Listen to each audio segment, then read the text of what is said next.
नमस्कार साथियों, स्वागत है आपका अपने यूट्यूब चैनल भाषा निकेतन में। साथियों, हम बात करेंगे आज अपने अगले टेस्ट पर और टेस्ट संख्या आपकी कितनी है? 10। साथियों, हम हिंदी साहित्य सीरीज में हिंदी साहित्य के बहुत ही महत्वपूर्ण जो परीक्षा उपयोगी प्रश्न हैं उन पर चर्चा कर रहे हैं। और साथियों, यह TGT, PGT, UGC, net, JRF आदि जो भी परीक्षाएँ हैं अध्यापक संबंधी, उन सभी के लिए बहुत ही उपयोगी साबित होने वाला यह सीरीज़ है। तो चलिएगा वीडियो शुरू करेंगे। वीडियो शुरू करने से पहले चाहेंगे चैनल पर नए हैं तो पहले चैनल को सब्सक्राइब कर लीजिए। तो देखते हैं आज का पहला प्रश्न क्या है हमारा। तो साथियों, पहला प्रश्न है कि नव जागरण के अग्रदूत भारतेंदु हरिश्चंद्र के संदर्भ में कौन सा कथन सही नहीं है? बताएंगे। नव जागरण के अग्रदूत कौन है? भारतेंदु हरिश्चंद्र। इनके संदर्भ में कौन सा कथन सही नहीं है? पहला है कि भारतेंदु पुष्टि संप्रदाय में दीक्षित थे। भारतेंदु रसा उपनाम से ब्रजभाषा में कविता लिखते थे। भारतेंदु के विद्यागुरु राजा शिव प्रसाद को सितारे हिंद माना जाता है। और भारतेंदु ने 3 पत्रिकाओं का संपादन किया। तो बताइएगा कौन सा भारतेंदु जी के संदर्भ में कथन सही नहीं है? तो साथियों, ये बताइएगा, कमेंट सेक्शन में लिखिएगा तो कौन सा सही नहीं है। इसमें साथियों दूसरा सही नहीं है, ठीक है, क्योंकि भारतेंदु रसा उपनाम से जो ब्रजभाषा में ना लिख के उर्दू में रचना लिखते थे, तो दूसरा जो ऑप्शन है वो सही नहीं है। चलिए देखते हैं अगला प्रश्न क्या है। अगला प्रश्न है कि प्रताप नारायण मिश्र द्वारा रचित रचना नहीं है। बताइए। लोकोक्ति शतक, मन की लहर, उन्हें संतुष्ट होने दें और भारत संगीत। प्रताप नारायण मिश्र द्वारा रचित रचना इनमें से नहीं है। कौन सी नहीं है आप लोग बताएंगे? कौन सी रचना नहीं है इनमें से? पहला, दूसरा, तीसरा, चौथा, कौन सा ऑप्शन आपका सही नहीं है? जल्दी से आप कमेंट सेक्शन में कमेंट कर दीजिए कौन सा नहीं है प्रताप नारायण मिश्र द्वारा रचित रचना। तो साथियों आपका चौथा, भारत संगीत प्रताप नारायण मिश्र द्वारा रचना रचित नहीं है, ठीक है। चलिए देखते हैं अगला प्रश्न है भारतेंदु युग के रचनाकारों का सही कालानुक्रम होगा। सही कालानुक्रम बताना है, बताइए। भारतेंदु युग के रचनाकारों का सही कालानुक्रम क्या होगा? भारतेंदु, बालकृष्ण भट्ट, प्रताप नारायण मिश्र, बद्रीनाथ चौधरी, प्रेमघन। बताइए। भारतेंदु, बालकृष्ण भट्ट, प्रताप नारायण मिश्र और बद्रीनारायण चौधरी, प्रेमघन, इनमें से रचनाकारों का सही कालानुक्रम क्या होगा? तो देखिए, इसमें हम बात करेंगे बालकृष्ण भट्ट की। तो बालकृष्ण भट्ट का आपका जन्म है 1844, ठीक है। बालकृष्ण भट्ट का जन्म क्या है? 1844। अब हम बात करेंगे भारतेंदु का कब है? भारतेंदु का है 1850, ठीक है। और बात करेंगे प्रेमघन का कितना है? 1855। प्रेमघन का है 1855। और उसके बाद प्रताप नारायण मिश्र का कितना है? बताइएगा। प्रताप नारायण मिश्र का कितना है? तो ये हो जाएगा 1856। तो कुल मिला के कौन सा सही हो जाएगा ऑप्शन? आपका तीसरा ऑप्शन सही है, बालकृष्ण भट्ट, फिर भारतेंदु, फिर बद्रीनाथ चौधरी, प्रेमघन, फिर प्रताप नारायण मिश्र। तीसरा ऑप्शन आपका सही हो जाएगा। चलिए देखते हैं अगला प्रश्न है आदिकालीन किस साहित्य में सर्वाधिक काव्यात्मकता प्राप्त होती है? आदिकालीन किस साहित्य में सर्वाधिक काव्यात्मकता प्राप्त होती है? कौन सा सही ऑप्शन बताएं? रासो साहित्य, सिद्ध साहित्य, जैन साहित्य या नाथ साहित्य। आदिकालीन किस साहित्य में सर्वाधिक काव्यात्मकता प्राप्त होती है? चौथे प्रश्न का कौन सा ऑप्शन सही होगा? पहला, दूसरा, तीसरा, चौथा बताएंगे, बताइएगा। तो सही जवाब क्या होगा? पहला ऑप्शन सही है, रासो साहित्य में सर्वाधिक काव्यात्मकता प्राप्त होती है। अगला प्रश्न है हमारा, पिय प्यारे तिहारे निहारे बिना चर्चित समस्या पूर्ति के रचनाकार हैं। बताइए। पिय प्यारे तिहारे निहारे बिना भारतेंदु हरिश्चंद्र, बद्रीनारायण चौधरी, प्रेमघन, प्रताप नारायण मिश्र या अंबिका दत्त व्यास। कौन सा ऑप्शन सही है? पहला, दूसरा, तीसरा, चौथा। पहला, दूसरा, तीसरा, चौथा, कौन सा सही है? तो ऑप्शन सही हो जाएगा आपका पहला, भारतेंदु हरिश्चंद्र। भारतेंदु हरिश्चंद्र। कमेंट सेक्शन में अपना कमेंट करते चलें, अपना जवाब उत्तर देते चलें। अगला प्रश्न है, निम्नलिखित में कौन से रीतिकालीन कवि भक्त व श्रृंगारी दोनों रहे हैं? निम्नलिखित में से कौन से रीतिकालीन कवि व भक्त व श्रृंगारी दोनों रहे हैं, बताइए। घनानंद, बिहारी देव व सेनापति और केशव। घनानंद, बिहारी देव, सेनापति और केशव, बताइए कौन से हो जाएंगे? पहला, दूसरा, तीसरा, चौथा। पहला, दूसरा, तीसरा, चौथा, कौन सा हो जाएगा सही ऑप्शन? तो सत्य हो जाएगा सेनापति और केशव। सेनापति और केशव ये रीतकालीन कवि भक्त व श्रृंगारी दोनों रहे हैं, सेनापति और केशव। अगला प्रश्न है हमारा, जायसी के गुरु का नाम क्या है? जायसी के गुरु, बताइए। ऑप्शन में है ख्वाजा निजामुद्दीन, नियामत खां, जलालुद्दीन या सैयद अशरफ। बताइए, सैयद अशरफ, जलालुद्दीन, नियामत खां या ख्वाजा निजामुद्दीन। जायसी के गुरु का नाम बताना है।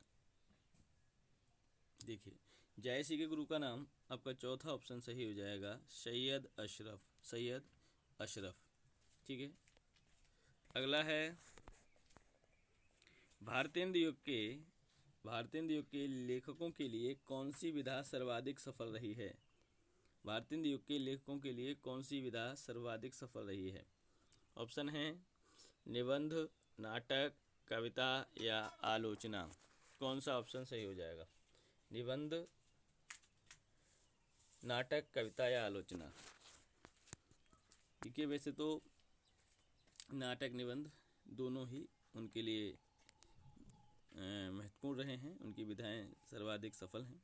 लेकिन हम बात करेंगे किसी एक की, तो इसमें ऑप्शन आपका पहला से हो जाएगा। निबंध विधा में सर्वाधिक सफल माने जाते हैं भारतेंदु जी और भारतेंदु युग के लेखक, ठीक है। चलिए देखते हैं अगला हमारा प्रश्न है, भारतेंदु युग के रचनाकार नहीं है। भारतेंदु युग के रचनाकार नहीं है। बालमुकुंद गुप्त, मोहनलाल, विष्णु लाल पांड्या, सुधाकर द्विवेदी या दामोदर शास्त्री सप्रे। या दामोदर शास्त्री सप्रे, बताइए कौन से भारतेंदु युग के रचनाकार नहीं माने जाते हैं, बताइए। तो सही जवाब क्या होगा इसका? तो सही जवाब आपका हो जाएगा, जो सुधाकर द्विवेदी हैं ये आपके आधुनिक काल के रचनाकार माने जाते हैं, सुधाकर द्विवेदी। चलिए देखते हैं अगला प्रश्न है, सुकवि सतसई किसकी रचना है? सुकवि सतसई किसकी रचना है? सुकवि सतसई किसकी रचना है? आप लोग बताएं। भारतेंदु, अंबिकादत्त, व्यास, राधाकृष्ण दास या प्रेमघन, कौन है सुकवि सतसई के रचनाकार? बताइए, पहला, दूसरा, तीसरा, चौथा, कौन सा ऑप्शन सही हो जाएगा? आप लोग जल्दी से बताएंगे। तो इसमें ऑप्शन आपका दूसरा सही होगा, अंबिकादत्त व्यास। अंबिकादत्त व्यास सुकवि सतसई के रचनाकार हैं। चलिए देखते हैं अगला प्रश्न है, भारतेंदु द्वारा रचित कौन सी कविता ब्रजभाषा में नहीं है? भारतेंदु द्वारा रचित कौन सी कविता ब्रजभाषा में नहीं है? देखिए, प्रेम माधुरी, प्रेम सरोवर, रस रत्नाकर या बकरी बिलाप। भारतेंदु द्वारा रचित कौन सी कविता ब्रजभाषा में नहीं है, बताएं। तो सही जवाब क्या हो जाएगा? सही जवाब आपका हो जाएगा बकरी बिलाप। बकरी बिलाप चौथा ऑप्शन सही है, यह ब्रजभाषा में रचित रचना नहीं है। अगला प्रश्न है, अंबिकादत्त व्यास द्वारा रचित वह अपूर्ण रचना जो खड़ी बोली के अतुकांत छंदों में मिलती है। अंबिकादत्त व्यास द्वारा रचित वह रचना, अपूर्ण रचना जो खड़ी बोली के अतुकांत छंदों में मिलती है। देखिए, ऑप्शन है पावन पचासा, हो होरी, कंसुबद या सुकवि सतसई। बताइए, कमेंट सेक्शन में जल्दी से कमेंट करें कि कौन सा सही है। पहला, दूसरा, तीसरा, चौथा, बताएं कौन सा सही हो जाएगा। तो सही जवाब आपका कौन सा हो जाएगा? इसमें तीसरा ऑप्शन सही है आपका, कंसुबद। कंसुबद ऐसी रचना है अंबिकादत्त व्यास की जो अपूर्ण है और खड़ी बोली के अतुकांत छंदों में मिलती है। अगला प्रश्न है, भारतेंदु द्वारा रचित कौन सी कविता राजभक्ति की श्रेणी में नहीं आती है?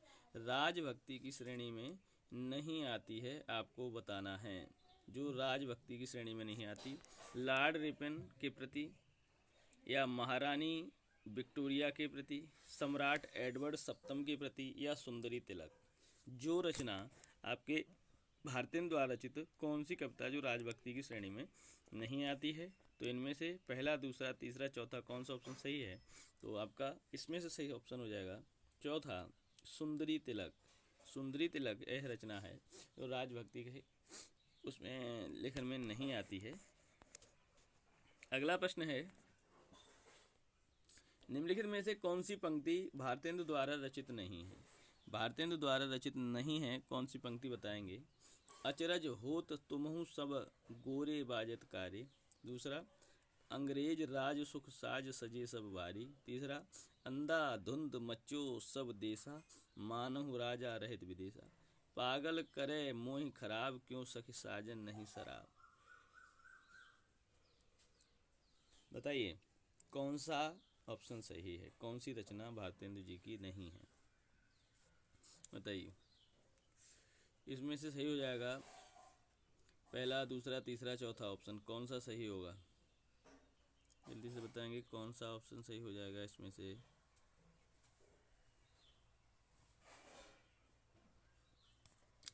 बताइए इसमें से कौन सा ऑप्शन सही होगा? तो सही हो जाएगा आपका पहला ऑप्शन, अचरज हो तो तुम सब गोरे बाजत कारे। ये रचना किसकी है? ये रचना किसकी है?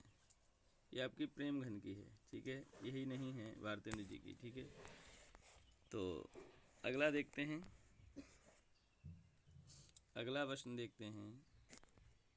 भीतर भीतर सब रस चूसे, हंसी हंसी के तन मन धन मुँह से, जाहिर बातन में अति तेज, क्यों सखी साजन नहीं अंग्रेज। बताइए यह पंक्ति किसकी है? यह पंक्ति किसकी है आप लोग बताएं। यह पंक्ति किसकी है बताएंगे? तो यह पंक्ति आपकी हो जाएगी ABCD ऑप्शन दिए हैं, पहला, दूसरा, तीसरा, चौथा। तो सही जवाब हो जाएगा भारतेंदु हरिश्चंद्र। भारतेंदु हरिश्चंद्र की है ये, ठीक है। भीतर भीतर सब रस चूसे, हंसी हंसी के तन मन धन मुँह से। अगला प्रश्न है, अंबिका दत्त व्यास द्वारा रचित रचना नहीं है। अंबिका दत्त व्यास द्वारा रचित रचना नहीं है। सो कवि सतसई, समस्या पूर्ति सर्वस्व, कौतुक पचासा, देश दशा। अंबिका दत्त व्यास द्वारा रचित रचना नहीं। बताइए इसमें देश दशा जो रचना है वो आपकी अंबिका दत्त व्यास द्वारा रचित नहीं है, कि देश दशा दो लोगों ने रची है। एक तो देश दशा मुंशी रघुनंदन दास, ठीक है। और दूसरी जो रचना है ये मुंशी रघुनंदन दास की कविता है, और जो रचना है वो है गोपाल राम गहमरी, ठीक है। गोपाल राम गहमरी की है। वो रचना आपकी नाटक के रूप में है, ठीक है। तो ये आपका ऑप्शन चौथा सही हो जाएगा। चलिए देखते हैं अगला प्रश्न हमारा, भारत बारहमासा किसकी रचना है? भारत बारहमासा किसकी रचना है? प्रेमघन, भारतेंदु, राधाकृष्ण दास या जगमोहन सिंह। भारत बारहमासा बताइए किसकी रचना है? तो सही है जवाब क्या हो जाएगा आपका? राधा कृष्ण दास सही जवाब हो जाएगा। राधा कृष्ण दास, तीसरा ऑप्शन सही है। अगला प्रश्न हमारा, भारतेंदु द्वारा रचित अनूदित रचना है। भारतेंदु द्वारा रचित अनूदित रचना है, बताइए। प्रेम माधुरी, तदीय सर्वस्व, भरत शिक्षा या प्रेम फुलवारी। कौन सी रचना है जो भारतेंदु द्वारा रचित अनूदित रचना है? बताइए इनमें से कौन सा ऑप्शन सही होगा?